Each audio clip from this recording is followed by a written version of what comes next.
Amigos, ¿qué tal? Muy buenos días, bienvenidos a Cuarto Poder. Flor tiene el día libre, pero nos acompaña Guido Rodríguez. Guido, buenos días. ¿Cómo estás? ¿Cómo amaneces hoy, hombre? Muy buenos días, Atenógenes. Un saludo de Yom Kippur a Flor. Y hoy es lunes 28 de septiembre del año 2020, el año de la pandemia. Hoy es un día especial, Atenógenes, porque se produce una nueva reapertura. En esta ocasión, de comercios al por menor, centros comerciales y restaurantes. Por supuesto, con las medidas de bioseguridad establecidas por las autoridades sanitarias. Mira, casualmente estábamos hablando de eso en la mañana en el noticiero. Hay un debate acerca de si es la nueva normalidad o es la nueva realidad. El tema es que sí se trata de una nueva realidad, porque escuchando esta mañana al ministro de Salud, que hablaba, por cierto, sobre el tema de los carnavales, fiestas futuras, lo que viene, fiestas patrias, Navidad, Año Nuevo, esto va a ser muy distinto a lo que hemos vivido en otros años. Lo que es fiestas de fin de año, pues definitivamente que la vamos a vivir de una manera muy distinta. Lo que es desfiles, vamos a vivirlo. Ayer vivimos el Festival de la Mejorana de una forma muy distinta. Fue virtual completamente el Festival de la Mejorana y se realizó. Entonces, es una nueva realidad, Guido, algo realmente impensable. Yo creo que nadie a finales del año pasado, principios de pudo pensar que las cosas iban a quedarse de esta manera este año, Guido. Muy difícil, ha sido muy, muy complicado para los empresarios, para los trabajadores, para todo el mundo. Es una nueva realidad que estamos viviendo. Sin duda alguna, Atenógenes, y bueno, esta situación causada por la pandemia, por el nuevo coronavirus SARS-2, viene a poner de manifiesto lo que hace más de un siglo Charles Darwin manifestó, en la capacidad de adaptación de las especies es la que garantiza su supervivencia. De manera pues que tenemos que acostumbrarnos, tenemos que acoplarnos a esta nueva realidad, que evidentemente no es normalidad, porque no es normal, es una nueva realidad, y de esa manera poco a poco se va a ir produciendo la actividad económica que todos los países requieren, ¿no? Y en la medida en que nos cuidemos y seamos responsables, usemos mascarilla, los que vayan a usar transporte público a lugares de altas aglomeraciones cerrados, usen preferiblemente la máscara facial y de esa manera podremos entonces ir generando la economía, los recursos, la actividad que requiere el país y sin necesidad de que nos vuelvan a confinar por rebrotes, como ha sucedido en otras latitudes, que la gente salió pensando que ya se había acabado la pandemia y resulta pues que se produjeron nuevos contagios, nuevas infecciones, rebrotes y el consecuente reconfinamiento, porque es una medida para evitar que los sistemas de salud colapsen. Yo creo que sí, y todos como ciudadanos, los diferentes sectores del país se unen en este momento frente a lo que estamos viendo. O sea, realmente hoy conversaba con el empresario Nicolás Liacópulos de Nicos Café y se transmitía esa felicidad de parte de él y ese positivismo de parte de él hacia su negocio. Por ejemplo, 6 meses, él que tiene un negocio de restaurante, que tiene hoteles, 6 meses sin poder generar ingresos. Esa es la realidad. Y en sus restaurantes con ingresos muy limitados. Para él era un día realmente de inauguración, decía, porque el poder hacer que la gente regrese a sus restaurantes, aunque haya limitantes, es importante. Algo similar lo ha hecho la gente de McDonald's, algo similar lo están haciendo otros restaurantes en el país. Estuvimos esta mañana en una fonda allá en Chorrera y veíamos esa nueva realidad del panameño. Aún en las fondas, la gente tomándole la temperatura a las personas, el distanciamiento físico es clave, la utilización de la mascarilla es clave. Creo que todos nos enfrentamos a vivir ese nuevo mundo, porque no solamente está ocurriendo en Panamá, está ocurriendo en el mundo entero, Guido. Eso es así. Fíjate, de hecho, el Cuarto Poder nace y ve la luz con medidas de bioseguridad. Solamente 2 personas en cabina cuando somos 3. Yo estoy acá desde mi residencia vía Zoom y esperemos que poco a poco se pueda ir normalizando la situación, pero siempre dentro de las medidas de bioseguridad, hasta que no haya la vacuna, que todo apunta que va a ser en el año 2021, que se terminen de probar todas las vacunas que están en desarrollo, finalmente que sean aprobadas y que se produzca masivamente las diferentes vacunas y entonces se comience la administración de las mismas a los que quieran vacunarse, porque ese es otro tema. Hay corrientes de gente que no creen en las vacunas, incluso algunos que inventan teorías de conspiración. Entonces, hasta que no se dé ese proceso y se vean los resultados, podremos ir avanzando hacia algo parecido a lo que conocíamos. Y esto es típico de todas las pandemias. En la pandemia de 1918, de la famosa gripe española, pasó exactamente lo mismo.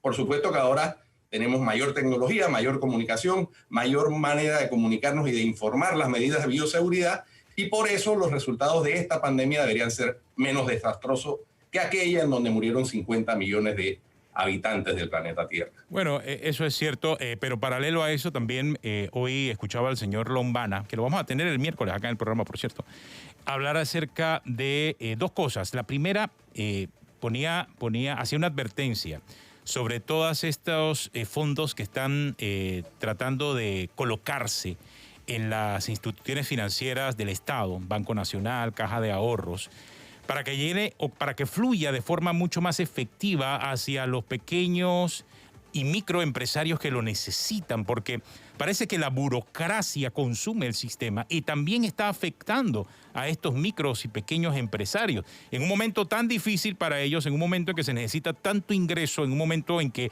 se necesita tanto el apoyo para poder echar la rueda a andar nuevamente.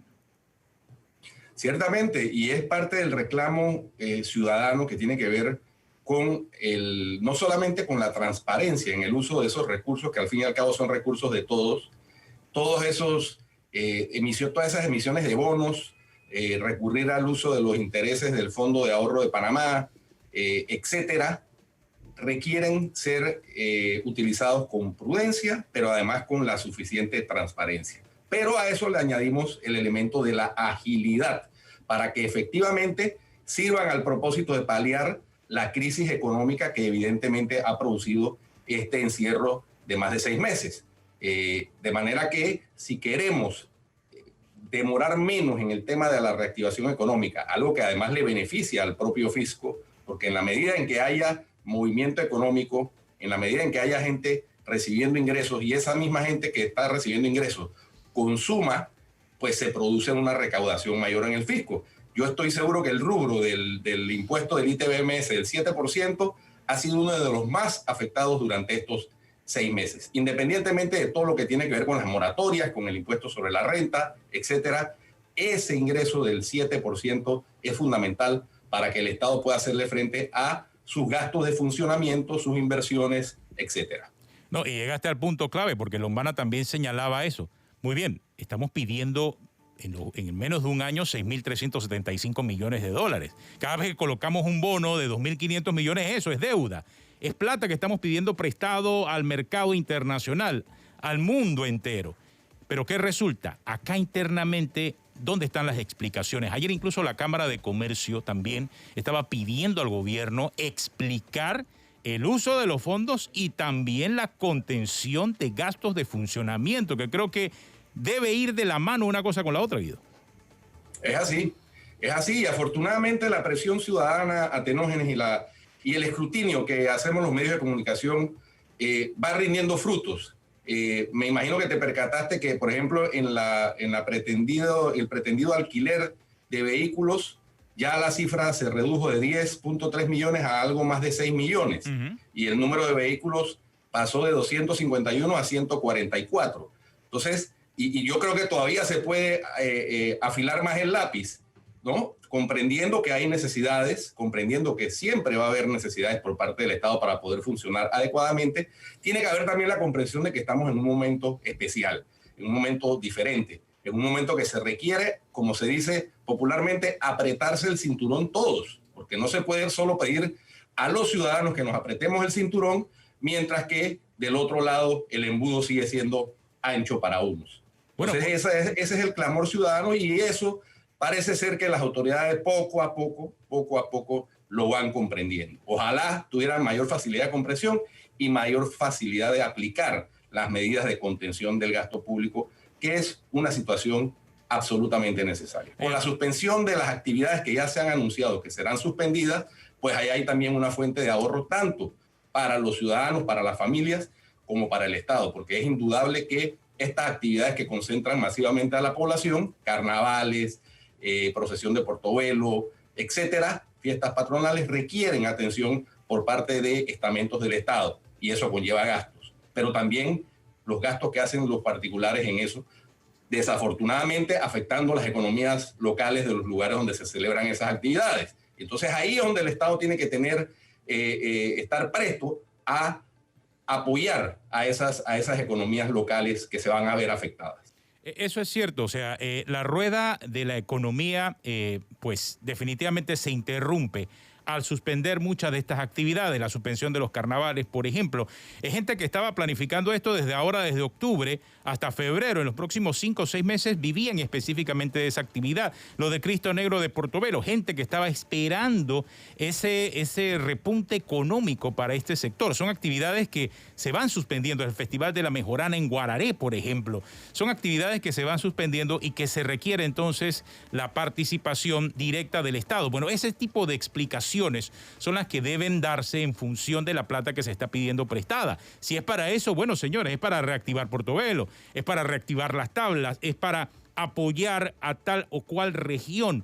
O sea, esa inversión es una cosa, pero el gasto en funcionamiento es otra, y ahí es donde se está pidiendo explicación para ver de qué forma también el Estado comienza a apretarse el cinturón, porque no se ha visto de esta forma. Y en el caso ni siquiera de lo que ocurrió con la iniciativa de rebajarle el salario a los directores a nivel nacional del Estado, a los funcionarios de altos cargos y alto nivel jerárquico. Eso no prosperó, y definitivamente que, aunque es dinero que entra también en la economía, quedó un mal sabor en el ambiente acerca del por qué eso no prosperó, por qué no se dieron las discusiones en la Asamblea, Guido. Sí, ciertamente, porque vemos que hay otras cosas que ocupan la agenda de los diputados con una velocidad inusitada. Sin embargo, temas fundamentales en una pandemia, reitero, porque estamos en una situación totalmente diferente, totalmente atípica, en donde el norte, el alineamiento ese de que hablan en el gobierno, debería estar encaminado precisamente a paliar la situación producida por la pandemia. Sin embargo, vemos cómo hay cuestiones que son totalmente innecesarias, pero que ocupan la agenda de los miembros del órgano legislativo. Ahí vemos, por ejemplo, lo de la creación de nuevos corregimientos. Eso, si bien se quiere argumentar que es para que tenga efecto a partir del año 2024, no menos cierto es que eso distrae de las verdaderas necesidades que se tienen en una situación de emergencia nacional como la que estamos viviendo. Y si en vez de estar en esas minucias politiqueras se dedicaran a coordinar tanto entre la bancada mayoritaria de la Asamblea, que es la bancada de gobierno, como el gobierno, las actividades que requieren la atención inmediata y urgente para paliar los efectos de la pandemia, estoy seguro que tendríamos una situación mucho mejor de la que tenemos. Ahora que lo mencionas, hay que entender algo que ocurrió el viernes, y es que tanto el Ejecutivo como los diputados le han hecho una consulta al Tribunal Electoral para la creación de nuevos corregimientos. Así que la pelota, diría yo, que está del lado del Tribunal Electoral. Hay que esperar qué dice el Tribunal Electoral sobre eso, y yo sí espero una respuesta técnica más que política, porque independientemente del deseo de algunos diputados de crecer su cuota de poder en cada uno de sus circuitos, hay que tomar en cuenta, o quizás hacer el análisis, Guido, de parte del Tribunal Electoral acerca de lo que tenemos, y ver mejor entonces un proceso de redistribución, porque hay pocos corregimientos donde hay mucha gente y muchos corregimientos donde hay poca gente. Entonces hay un desbalance, hay burocracia en el medio. Sabemos que hay cuota de poder, pero ojo, cuidado porque no estamos en el momento de aumentar la burocracia, no estamos en el momento de tener más gastos innecesarios. Entonces, el año no es el correcto quizás, pero el análisis sí debe ser el correcto, así que hay que estar atentos a esa opinión que va a emitir el Tribunal Electoral con relación a estos nuevos corregimientos. Eso es así, Atenógenes. Ahí no hay que agregar ni un punto ni una coma. Lo has dicho perfectamente. Otro punto curioso que circuló durante el fin de semana fue la carta que le enviaron al secretario general del partido de gobierno. Lo vi. Un grupo de profesionales, por lo menos de ese partido, que se sienten que han quedado, para hablarlo en buen panameño, fuera de la papa. Sí. Quejándose de que no hay más o menos el mismo clamor que manifestaba el diputado Alejandro Magno Castillero en el famoso video, pero plasmado ahora por escrito. Entonces vemos cómo se confunde, como dice el estudio del PNUD, se confunde lo que es el Estado con el gobierno y se confunde el gobierno con el partido. Eso es un retraso desde el punto de vista institucional del funcionamiento de las instituciones del Estado. Porque entonces nos vemos en el escenario ese de que cada 5 años entra gente, dependiendo del partido que gane las elecciones, hay un proceso de aprendizaje, como es natural, y en el camino los que salen perjudicados son los ciudadanos. Pero hay un detalle ahí también en el fondo, Guido. Además del hecho de que estar en un partido, militar en un partido, empujar una candidatura política, te lleva a un cargo público. Eso pasa en todos los países. Claro, lo que veo aquí, y un poco es el clamor de las bases, de estos dirigentes de base del PRD, es que no se tomó en cuenta todo el mundo. Ojo, porque encima también, independientemente de la decisión política, también parece que fue antojadiza dentro del grupo que está en el gobierno, por lo que leo de la nota específicamente, ¿no? Porque ellos dicen, tiene todas las capacidades, tengo la autoridad moral para resistir las críticas de los opositores del gobierno, pero lamentan que la inoperatividad de la estructura del partido nos impidan apoyar con mayor contundencia. Analiza eso que han dicho estos dirigentes de base del PRD. Atípico totalmente en un gobierno PRD también, ¿no? Sí. Es más o menos el cortocircuito que planteó ayer en debate abierto el expresidente Ernesto Pérez Valladares. Es decir, han dejado al gobierno, no solo lo han dejado solo, sino que le meten zancadilla, vamos a decirlo así. Y entonces la Asamblea, que debería ser digámoslo así, un apoyo, o con la mayoría del partido de gobierno, de la alianza de gobierno más bien, en vez de convertirse en un apoyo, se ha convertido en un obstáculo que hay que estar sorteándolo por parte del Ejecutivo.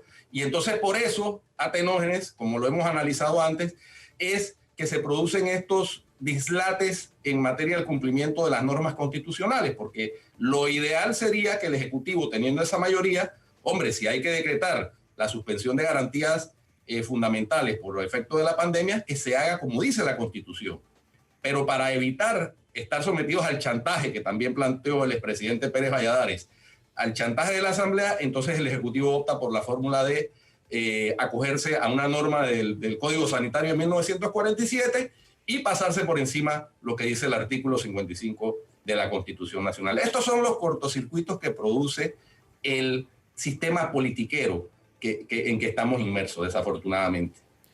Así es, usted lo acaba de decir, el sistema politiquero en que estamos inmersos. Tenemos una pausa, pero vamos a conversar hoy con Sol Lauría, periodista de Conectas. Ellos han hecho una investigación acerca de los miles de millones de dólares que tienen los chavistas aquí en Panamá.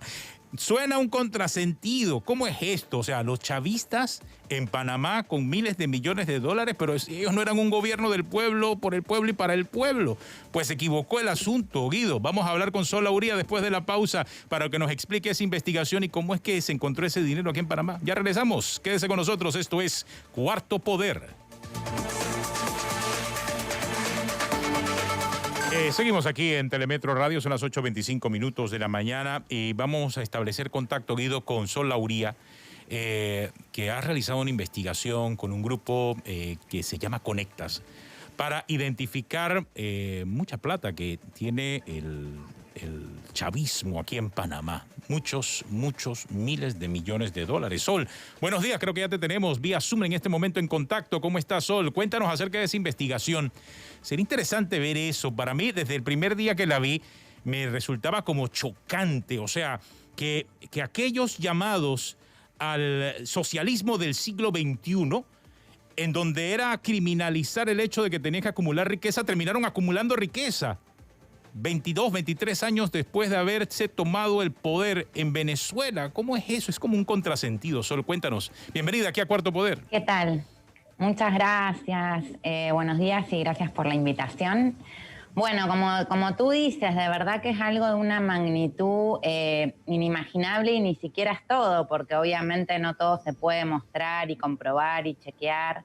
Y digamos que son los números que están dentro de cifras oficiales o de investigaciones en causas judiciales, que hay 86 en 21 países alrededor del mundo. Así que la información la fuimos recolectando durante casi un año, rastreando causas judiciales, registros públicos, datos oficiales de cada país. Fuimos un número importante de periodistas y de investigadores buscando estos datos para construir una gran base de datos, que es la que está ahora puesta en la página de chavismoinc.com, que es, como tú dices, lo que dimos en llamar Chavismo Inc., porque Inc., digamos que es como si fuese una empresa, y trata de los engranajes del capitalismo bolivariano alrededor del mundo. O sea, me gustó ese término. Más allá del discurso, hay como algo que no tiene que ver con eso, y creo que acá se muestran un poco los patrones y cómo se hizo este desfalco de bienes del Estado en Venezuela. Esa plata está en Panamá,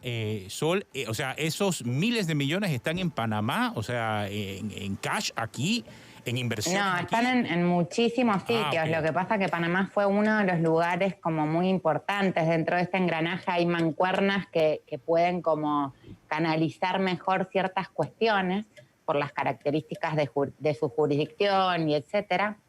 Y Panamá es uno, pero también lo es Estados Unidos, que curiosamente es uno de los países que tiene más casos de investigaciones judiciales y que ha puesto presa gente vinculada con la corrupción venezolana.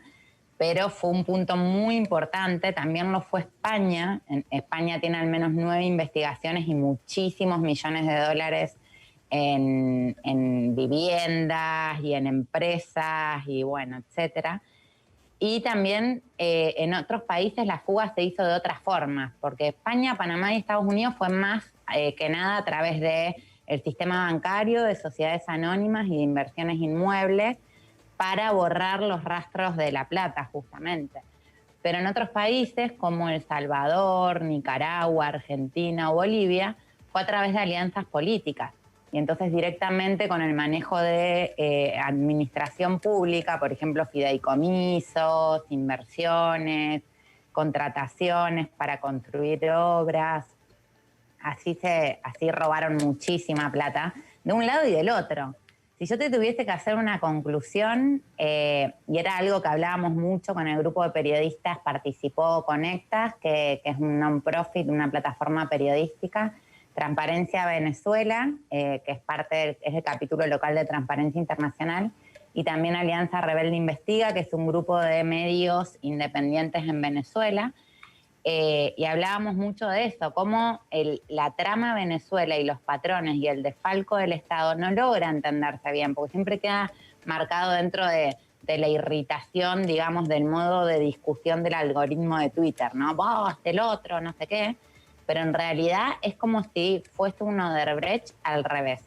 En vez de sobornar afuera, sobornan adentro, y la plata producto de la corrupción gracias a los sobornos la sacan afuera. Y así lograron fugar, comprobado al menos que logramos rastrear en 52 investigaciones alrededor del mundo, 30.000 millones de dólares. Pero como te digo, es una parte. No creo que, o sea, todo no podemos adivinar o afirmar cuánto fue todo. Sol, antes que nada saludarte y felicitarlos a todos por ese tremendo trabajo investigativo de rastreo de datos, de recopilación de situaciones, etcétera. Veo que leyendo parte de la documentación, porque es que es tan extensa que no se alcanza tampoco a leerla en tan poco tiempo. Perdón. No, al contrario, eso es música para los oídos de las personas que nos gusta el periodismo. La reacción que veo que se ha dado en algunos países con esta publicación es la que se esperaba de los chavistas, de negarlo todo, de decir que esto es una conspiración del imperio, etcétera. Pero me llama la atención poderosamente que hay algunas reacciones en Panamá particularmente, a pesar de que esto es una investigación prácticamente global, bien anotada, que establece dónde han comprado propiedades, dónde han hecho inversiones en diferentes partes del mundo. Ha habido reacciones en Panamá, digámoslo así, de un extremismo nacionalista, por así llamarlo, de cuestionar, como siempre se hace, a los mensajeros, al mensajero, particularmente a ti. Y entonces a mí me llama poderosamente la atención que se destapa una olla de corrupción y en vez de tratar de corregir la situación, lo que se trata es tratar de descalificar al mensajero. Sí, a mí lo que más me llama la atención es que igual es parte de la lógica de las redes y de las reacciones como de gente que se pone en la defensiva y que no entiende que uno no está atacando Panamá, que está atacando u observando, ni siquiera atacando, un sistema de cosas en el mundo, digamos. Es un sistema que facilita ciertas operaciones que genera consecuencias nefastas en el país de origen. Venezuela, una semana antes de que nosotros sacáramos chavismo in, la ONU sacó un informe con violaciones gravísimas a derechos humanos, delitos de lesa humanidad. El Estado está en los huesos, ni siquiera en cenizas, o sea, no pueden atender cuestiones de salud, hay una crisis humanitaria total y esto es parte de sacar tanta plata afuera, porque el Estado no se está ocupando ni atendiendo las cuestiones de las que se tiene que ocupar, digamos, ¿no? Y esta manera de sacar plata es gracias a un sistema que lo facilita. Eso no quiere decir que los panameños son de una forma o de otra. Quiere decir que hay un estado de cosas en el mundo que la comunidad internacional debe discutir y que los periodistas tenemos que investigar y señalar. Todo bien hasta ahí. Pero lo que más me llama la atención es que en general estas reacciones de índole nacionalista, en el sentido ideológico y estricto del movimiento político, que es engañoso aparte, porque ¿cómo querés a tu país? ¿Participando de cuestiones dudosas o sin participar de cuestiones dudosas, digamos? No vienen casi nunca llegan de políticos sino de gente que se dice periodista o que se dice comunicadora o que se dice defensora de valores universales en Panamá. Y entonces a mí más allá de que me provoca tristeza, ¿no? Porque es como, o sea, el manto de chauvinismo lo que hace es defender un montón de cuestiones oscuras. O sea, no podemos defender eso, tenemos que tener valores universales, creo yo. Yo creo que el periodismo es un servicio público que debe mejorar el diálogo y la discusión democrática para construir fortaleza institucional y vigencia del Estado de Derecho. Y ahí, digo, con ataques no mejoramos el diálogo democrático, no tratamos de entender, no tratamos de comunicarnos. Y entonces pienso, ¿cuál es la forma de generar conversación? Lo vemos en otros ámbitos, ¿no? En ámbitos políticos. Venezuela es una clara muestra de la incapacidad de sus dirigentes por conversar. O sea, tienen la lógica de Twitter y se atacan todo el tiempo. Entonces, y eso lleva a una degradación del sistema democrático, claramente lleva a ese lugar. Entonces, esta es una gran intriga que tengo. ¿Cuál va a ser el modo, sobre todo, más allá del caso venezolano, también post-pandemia y con la realidad local y la realidad regional? Lo vemos en El Salvador, en Nicaragua, este estado de irritación permanente y la imposibilidad de acuerdos, ni siquiera de consenso, porque el consenso es muy difícil, pero de acuerdos programáticos ¿no? Entonces, bueno, y así está Venezuela, diciendo, o sea, que todavía sus líderes, ni oposición, ni Maduro, pueden ponerse de acuerdo para cómo sacar al país de esta situación. Ahora, lo que llama la atención, Sol, es que en la construcción del socialismo del siglo XXI, y aquí tengo algunas diapositivas, unos slides que encontré en redes, se hablaba de una nueva estrategia integral y eficaz contra la corrupción, por lo menos en el momento en que Chávez llegó al poder y en su momento hasta cuando murió, y que fue después retomada esa... No lo estoy escuchando. ¿Me escuchas, Sol? ¿Ahora sí? ¿Me oyes? ¿Me oyes? Bueno, parece que perdimos la comunicación. Ahora sí. Ahora sí. Te hablaba acerca de ese socialismo del siglo XXI y esa propuesta de una nueva estrategia integral y eficaz contra la corrupción.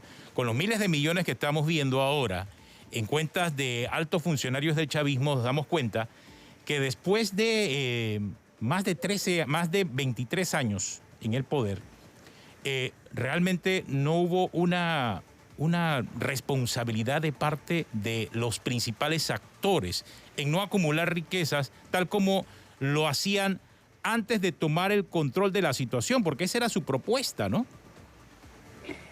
Sí, es así tal cual, y además en nuestra investigación no podemos afirmar que fue un plan diseñado estratégicamente, pero sí hay ciertos patrones identificados, ¿no? Por eso decía que es un Odebrecht al revés.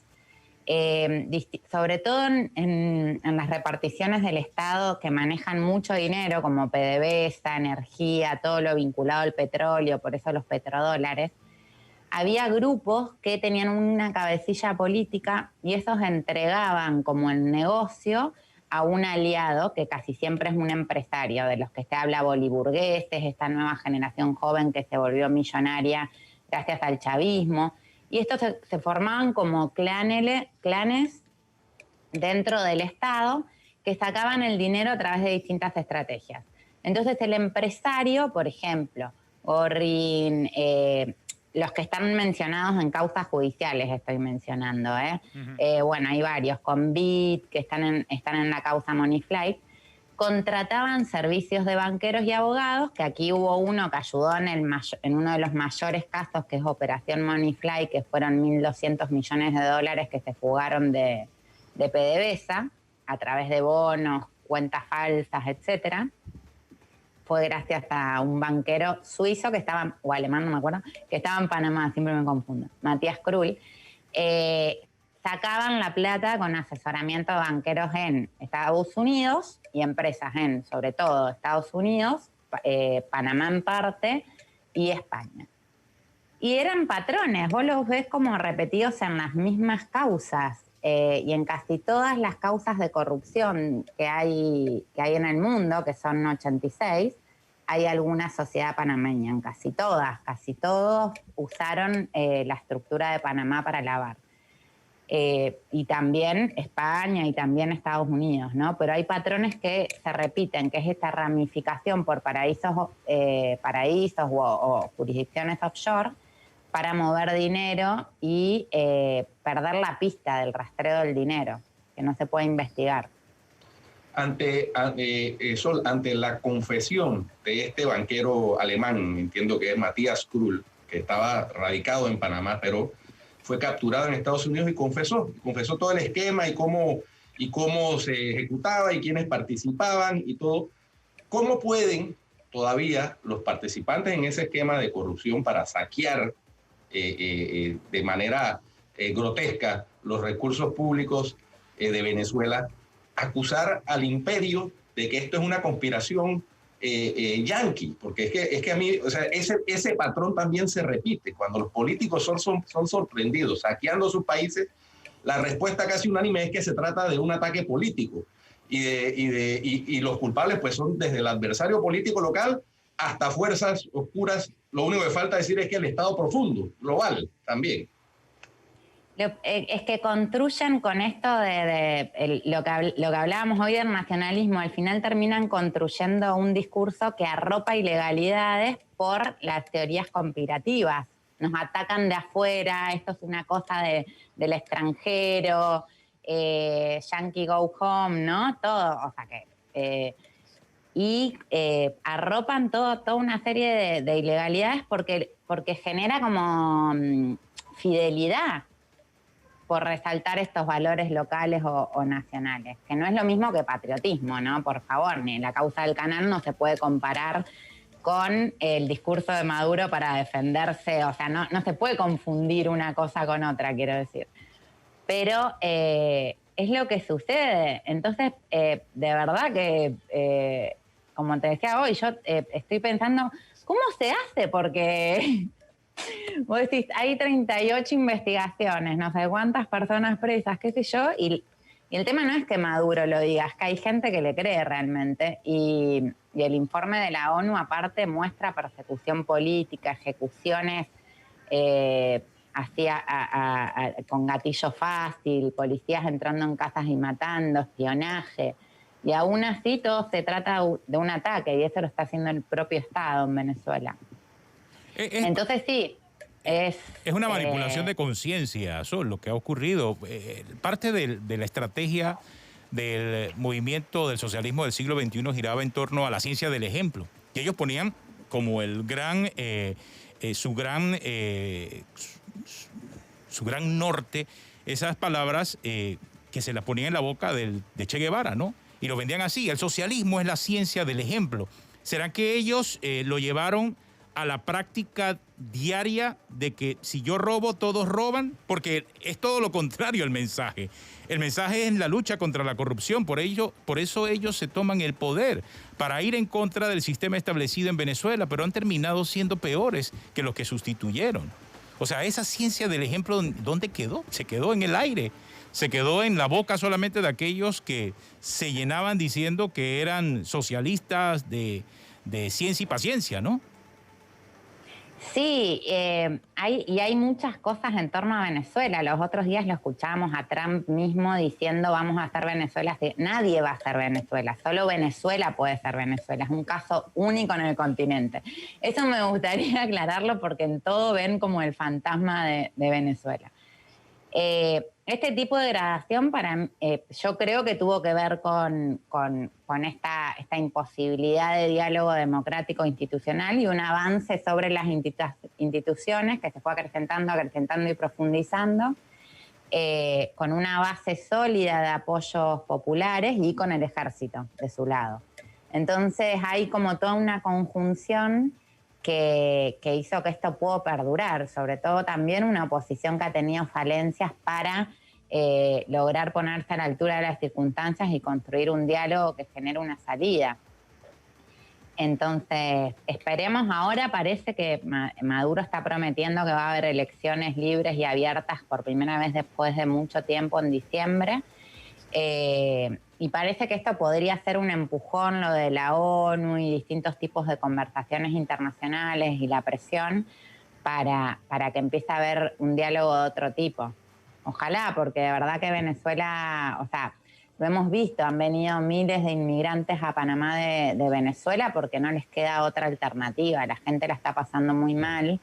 Y eso es como el foco al final de todas las investigaciones, por lo menos desde el lado del periodismo, ¿no? Hay gente que la está pasando realmente mal.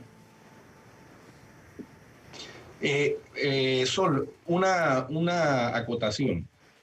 Ustedes entran solo en la investigación de Conectas a determinar la ruta del dinero de la parte de la corrupción. Sin embargo, uno de los señalamientos que se ha hecho desde hace por lo menos 12 años, es que Venezuela además se ha dedicado, ahora que mencionaste al ejército, al negocio del narcotráfico. Es decir, en el año 2008 yo recuerdo que nos citaron a los directores de medios de comunicación a una reunión en la Presidencia de la República, era el gobierno de Martín Torrijos, con los estamentos de seguridad del Consejo de Seguridad Nacional. Y nos mostraron cómo las rutas del narcotráfico, ya desde años antes, todas salían, sin excepción, de Venezuela. Es decir, era evidente que están dedicados a ese negocio. Entonces, es un país que está realmente, en cualquier momento se declara estado fallido. O sea, el país que tiene las reservas de petróleo más grandes del planeta y tienen crisis de suministrar combustible a sus ciudadanos, por poner un ejemplo dramático. Pero además de eso, aparentemente estamentos dentro del Estado se han dedicado a los negocios abiertamente ilegales e ilícitos, y además en asociación con gobiernos que son señalados de promover el terrorismo, ¿no? Entonces, ese es un cóctel perfecto para el desastre, me parece a mí. Totalmente. Sí, incluso se ha señalado figuras concretas de estos delitos que claramente lo han negado y lo han visto como un ataque de Estados Unidos, como decías antes. Incluso hay uno que es Amarc López, que es testaferro o está señalado como el testaferro de Tarek, que es un ministro superpoderoso, vicepresidente, que está acusado de narcotráfico. Y Samarc también pasó por Panamá. tuvo 2 sociedades anónimas aquí y bueno, han salido publicadas diferentes versiones, pero lo concreto es que usó 2 sociedades anónimas.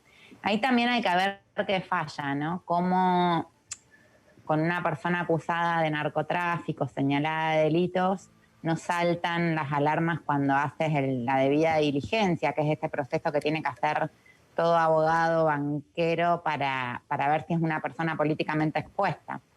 Entonces, hay una combinación de hechos, pero sí que incluso hay una discusión sobre si Venezuela es un narcoestado o no, pero se ha señalado, no hay una conclusión sobre esto, digamos, desde la teoría o desde la investigación, pero sí se ha señalado a mucha gente, incluido Diosdado Cabello, Tarek, hay varios señalados de eso, unos sobrinos de la primera dama, sí, mucha gente. Lo que pasa que ya no llegamos ni siquiera a ¿cómo es? A perseguir todo el dinero, ya si nos metíamos por narcotráfico íbamos a terminar en el 2050. No, me imagino, y de por sí lo que se ha encontrado es miles de millones de dólares. Ahora, me decías al principio que esto es también fruto de investigaciones judiciales que van corriendo en busca de la ruta del dinero. Yo creo que eso también es importante aclararlo, para limpiar un tanto la especulación política que puede existir en función de la investigación que se hace. Aquí hay data dura de lo que realmente está pasando y de lo que realmente se investiga en este momento.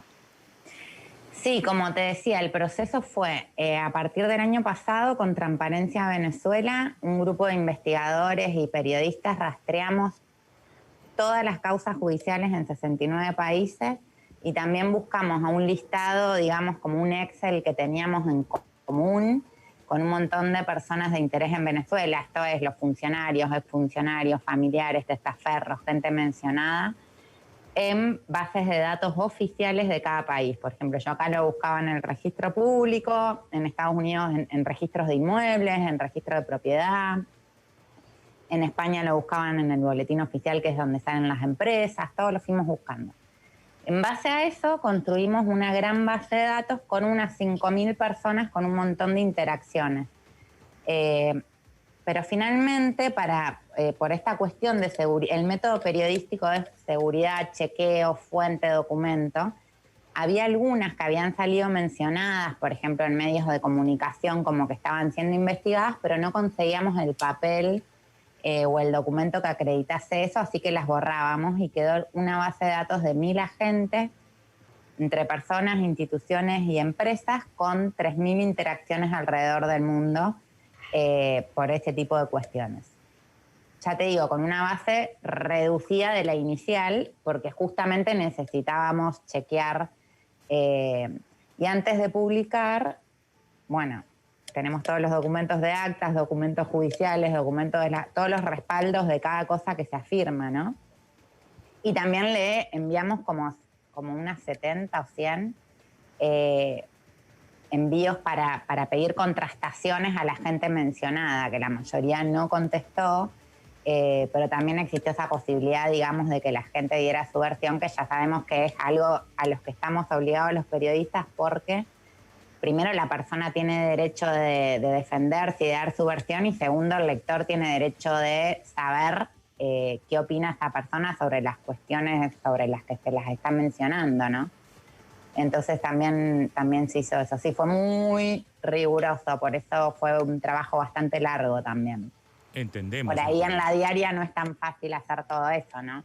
Los periodistas que estamos todos los días también por ahí haciendo notas o resolviendo, ya sabemos que eso no hay demasiado tiempo. Pero bueno, quitando un tiempo por semana, por ahí se pueden construir este tipo de investigaciones. Nadie estaba full con esto, sino que se fue como armando con mucha colaboración fundamentalmente de muchos periodistas, pero también de periodistas con investigadores, porque los investigadores que tiene Transparencia Venezuela son expertos en temas de corrupción, en chequeo de información judicial, entonces colaboramos mucho con gente que no es del palo, digamos, pero que nos ayudó muchísimo a entender toda esta cuestión. Creo que es una investigación profunda, Sol, va a dar mucho que hablar. Muchas gracias por acompañarnos esta mañana aquí en Cuarto. Gracias, Muchísimas Sol. gracias a los Gracias, dos. Sol, gusto de saludarte. Gracias, Igual, Sol. me alegro de verlos y muchas gracias. Sol Lauría, conectas aquí conversando en Cuarto Poder sobre estos miles de millones de el Chavismo Inc. en Panamá. Una pausa, ya regresamos en Cuarto Poder. Continuamos aquí en Cuarto Poder en compañía de Guido Rodríguez. Hoy Flor tiene el día libre, Guido. Esta investigación que ha planteado Sol Lauría resulta interesante, Guido. Más aún por las repercusiones y el modus operandi que están revelando y las repercusiones que pudiesen tener dentro de lo que normalmente se hace en países como el nuestro, ¿no? Sin duda alguna, Atenógenes, y yo esta publicación de esta investigación periodística la concateno necesariamente con el impulso que quiere darle la Embajada de Estados Unidos y el gobierno de los Estados Unidos a la lucha anticorrupción, particularmente en Panamá. Porque necesariamente se parte de la base de que hay que reforzar, y eso puede causar algunas molestias, como es entendible, a los usuarios de los servicios financieros y bancarios de Panamá, pero hay que reforzar esa debida diligencia. Porque la sensación que queda, y ya lo dijo Stuart Tuttle, es de que hay un malestar por estar en las listas grises, pero hay que hacer los esfuerzos para salir de ellas. No solamente basta con señalar de que son discriminatorias y de que es un ataque contra Panamá, y es que porque el centro financiero panameño compite con otros centros financieros, particularmente en Estados Unidos.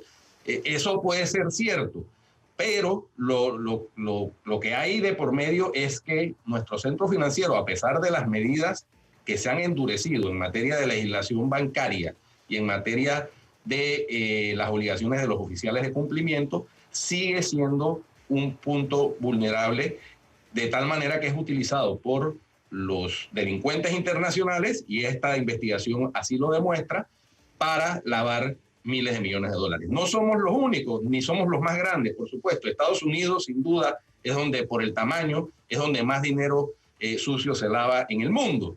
Pero nosotros no podemos estar conformes con señalar a otros, porque mal de muchos consuelo de tontos, como se dice. Tenemos que poner nuestro esfuerzo para evitar al máximo, por supuesto que es imposible evitarlo en su totalidad, pero evitar al máximo que nuestro centro financiero, que es un motor de la economía, se siga utilizando para esto sin consecuencias. Tiene que haber consecuencias cuando se descubren estos esquemas de lavado de dinero de origen ilícito. Ahora, lo que se busca son las condenas, casualmente, porque muchas investigaciones aparecen sobre este asunto. Mucho se ha hablado sobre este asunto. Ahora se va un paso más allá. Hay una investigación judicial en otros países y aparece en la plata que pasa por Panamá. Entonces, se necesita la condena para poder actuar en este tipo de casos, Guido.